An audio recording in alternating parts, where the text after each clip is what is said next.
Nachoweza kusema ni kitu kimoja tu, kila jambo likifikiwa makusudio yake, hilo ndio ukamilifu na ndio uzuri wa jambo hilo. Wakati tunafunga ilikuwepo malengo ya kule kufunga. Sasa kila mmoja wetu ahakikishe malengo yaliyofikiwa katika Ramadhani ya kuwajengea watu tabia ya kuchukia kila kitu kibaya na kupenda kila kitu kizuri. Hayo mambo yanatakiwa yaendelee baada ya Ramadhani. Tusione kumekamilisha sasa tunapumzika katika sherehe zaidi tukafungulia mambo mabaya ambayo sio tuliokuwa nayo katika kipindi cha mwezi mtukufu wa Ramadhani.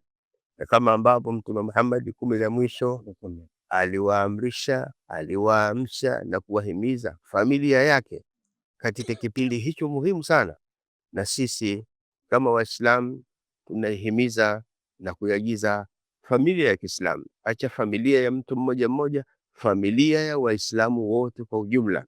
Alhamdulillah, tunakamilisha mwezi mtukufu wa Ramadhani, maana yake tumekamilisha ujenzi wa tabia zilizo njema, zinatakiwa zionekane baada ya mwezi wa Ramadhani kuwa umetimia.